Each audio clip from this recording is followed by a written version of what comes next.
Hi, everyone, and thank you for coming to this session after lunch. Today, I'm here with Aditya from Togo Core, our partner organization, we are working on the deep. We're going to see what's the deep and what are we doing with it. So the deep is basically data and entry and exploration platform.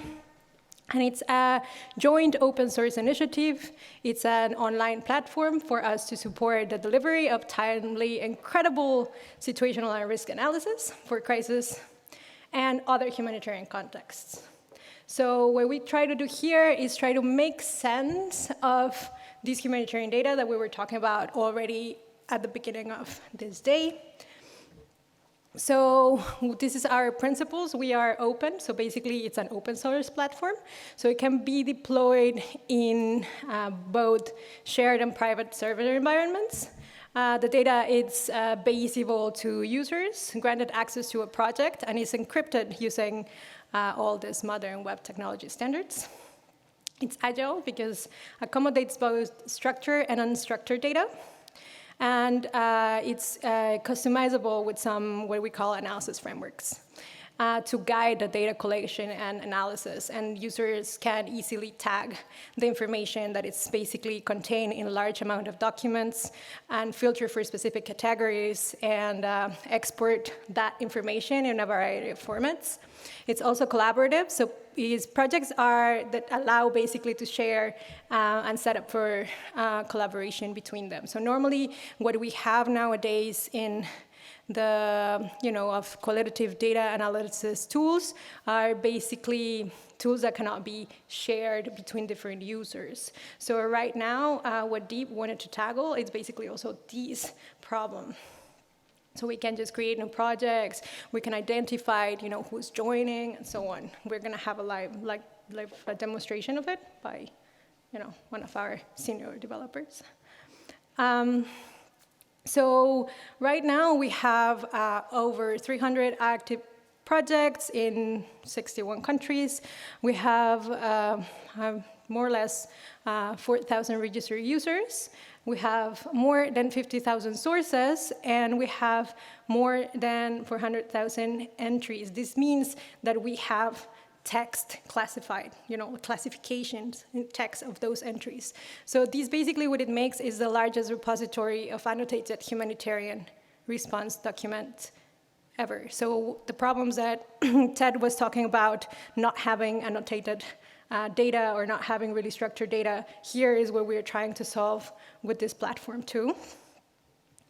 So these are some case studies that we use. So basically we have organizations such as the Federation of the Red Cross using it for having secondary data review, for example, for Yemen, where Patrice was basically very well involved in that.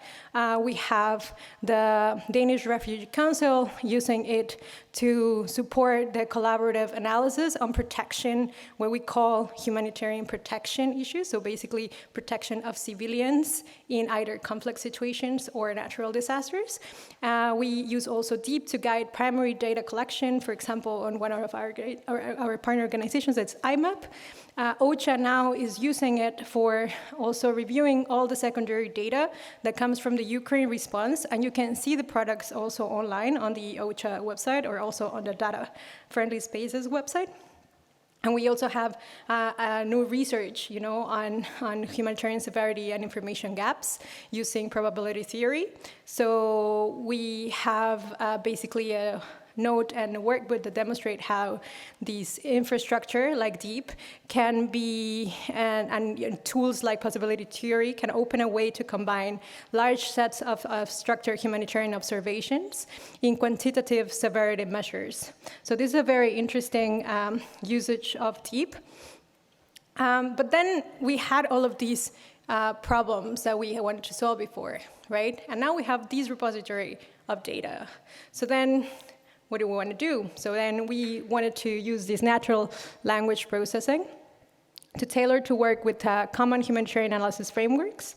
We train this data using the Deep, and then we try to reduce the tagging time of the people that are now using this infrastructure. So we basically created these modules in two ways. Well, it consists, of course, on the model that previously Nicolo explained. And we also put a pluggable infrastructure. This is very important because we try to make sure that we have something that can be then plugged into other systems. And then a user interface so that we see that it actually works. So the first system that we're plugging it in is to the deep, that it's the tool that we already developed. So for our infrastructure, so we have it set up in AWS. So it's basically isolated from the deep itself. We consist on a model deployment, text extraction, and then an entry prediction. So we have different, text extractions and real-time extraction of text and several different file formats. And we get the real-time tag predictions and the requested entries. So basically the deep and the depot interact through a REST API. It looks like this, voila. And it's isolated to the main advantage is that it can be deployed anywhere, as I said it before. So transformers-based models currently require a GPU instance and deployed in SageMaker. That it's available 24/7. So our model consists in several other models that are actually trained in there. And the text extraction is done with the help of a library developed also in-house that Nicolo also shared before. And you can find the code also on GitHub.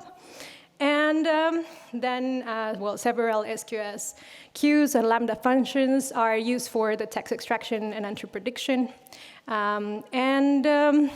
We can handle two types of requests. So one type by the system, and the other one, the real-time one, that is by the user. So then we have the user interface. So we recently had to update the version of the deep to handle these new models. So we made it consisting in two things. And Aditya is going to be talking a little bit more about this. Because this interface that could handle the NLP was not really easy. Because as we said, we had frameworks of analysis. And we needed to match those frameworks that are basically customized by the user themselves. So they are not like the same framework all the time. Each one can basically do their own framework. And the guys in here, you can actually talk to them after. Made like a very good job on matching them. And then we had an interface in order to see how those frameworks were gonna match this other one. So I'm gonna pass the microphone to Aditya a little bit more to talk about the framework mapping, then the user interface and the tagging interface, and then we go to a live demo of the tool.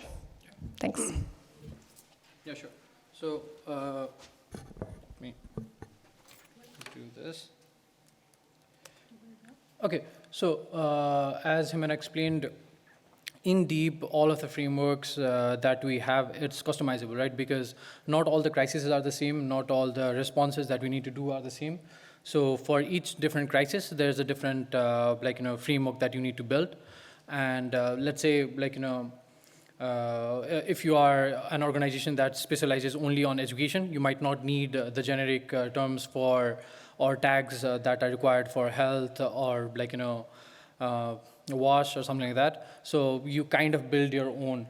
And we made that possible in Deep, which was a really good thing because a lot of different kinds of organizations could come in and they could use Deep for secondary data review.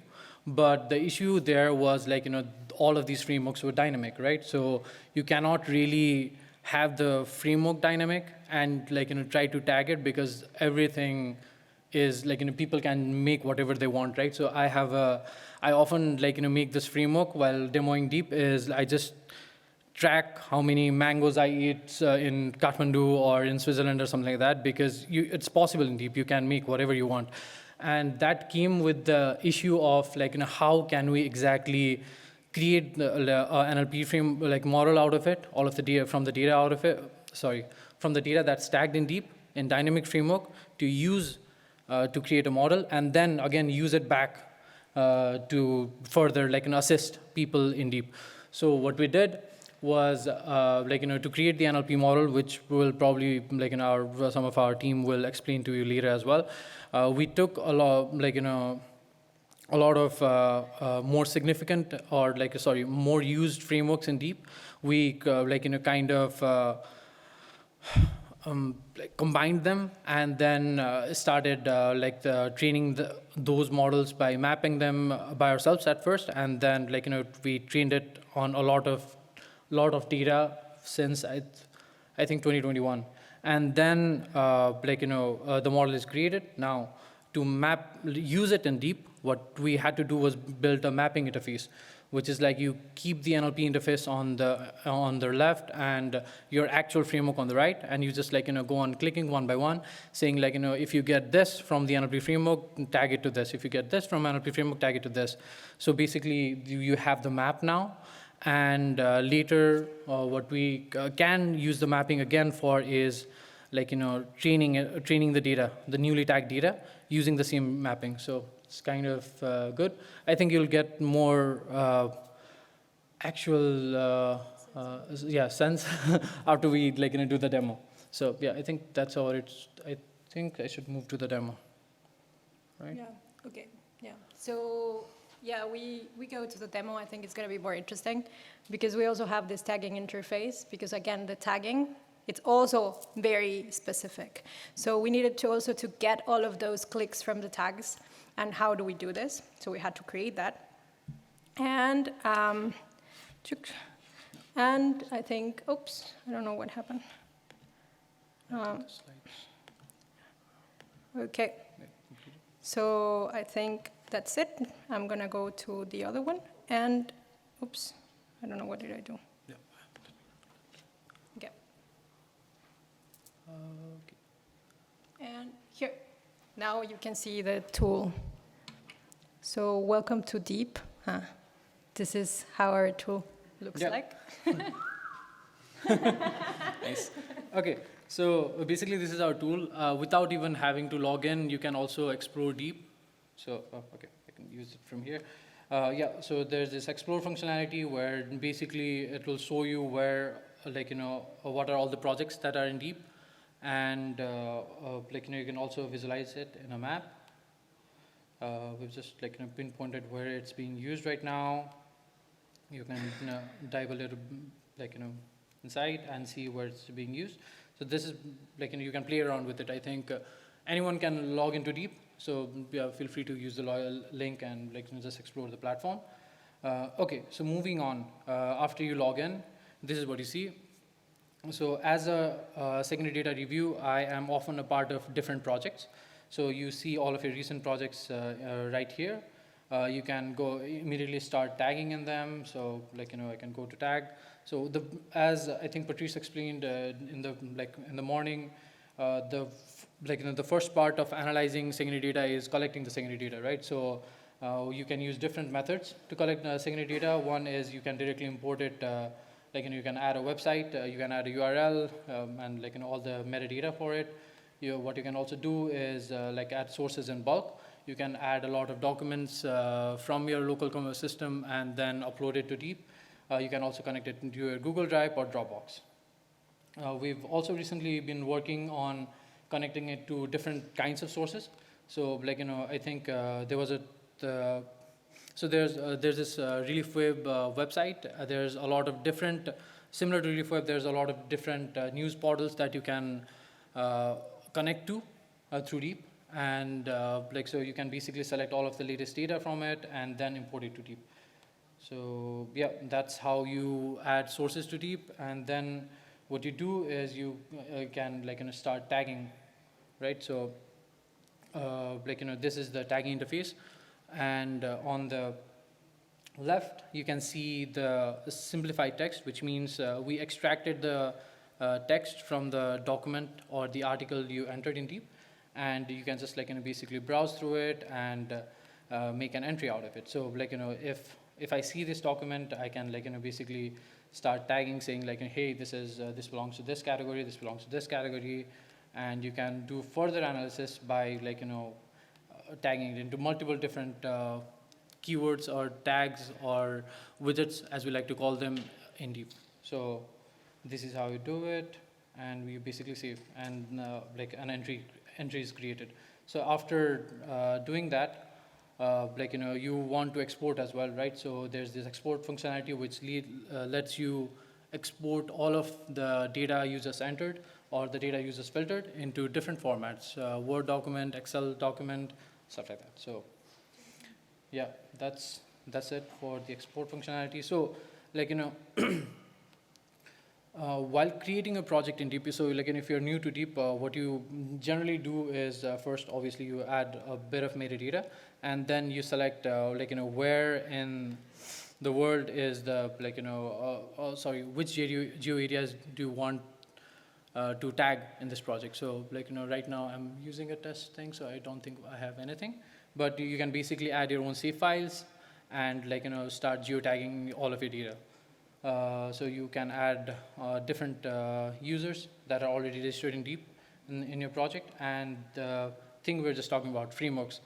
So you can see all of the public frameworks that are already in Deep. So what we've done is Deep has been in works for more than 5 years, right? And there's been a lot of variations of how the data will be tagged. So so basically you'll see a list of all of the different frameworks. You can choose which fits your criteria, or you can make your own and then start tagging on them. So what I'll show you is the mapping interface. So okay, so let me quickly go through the whole framework as well. So you can basically create your own framework. So we have a concept called widgets, and there are a lot of different kinds of widgets you can add. You can add a number widget, a date widget, matrix 1D, matrix 2D. So the thing you're seeing right here is a matrix 2D. You can basically create the framework you want to annotate your data in. And if you go to the assisted tagging feature, so what you'll see is NLP framework on the left. So these are all of the different tags that we trained all of the data in Deep to, right? So what you can do is hey, if I get asylum seekers from the NLP as a recommendation, just tag it to maybe this or this. You can basically just create your own mapping, and we'll use this later to create annotate through recommendation as well. So yeah, basically this is the interface. As you can see, there's a lot of mapping you'll have to do, but you only have to do it once. So I think that's it for the mapping interface. So let's move on to how we can use that to get recommendations in our text. So basically, I've done the mapping. I've included that mapping in the framework I use, and I've used that framework in my project, right? So you can see the simplified text. What you can do is select a text and then ask for recommendations. The brain icon here that you see is help me deep kind of thing. So you click on it, and it is analyzing your text, and you should get a recommendation right about. Yeah, nice. So the text that you selected, based on the NLP model, it probably came up with a few tags. Those tags were mapped to healthcare and health status in your framework, and that is how you end up with this annotation. So and then you create an entry. So right now we won't be annotating all of the document text immediately through Deep. It's kind of a human in the loop thing. You'll just select the text, see if the recommendation is good or not, and then you create an entry out of it. And yeah, it's just a starting point. I think there's so much more we can do, which we are planning to. That's about it. Yeah. So I mean, it seems like now very simple and very okay, that's it. It gets recommendations, but the work behind it's really massive, and for that.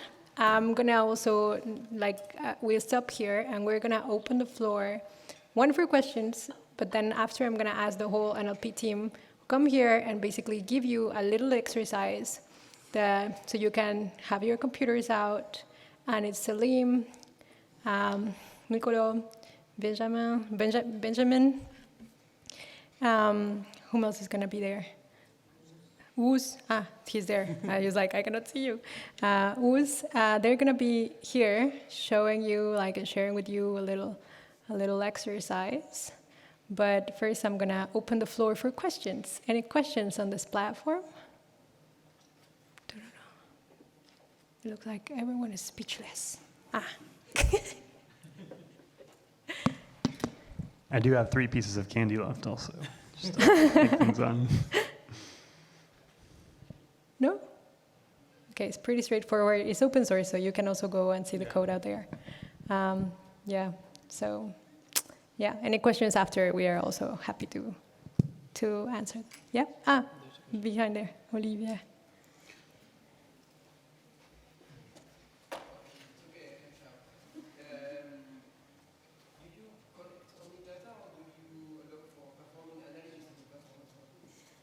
Good question.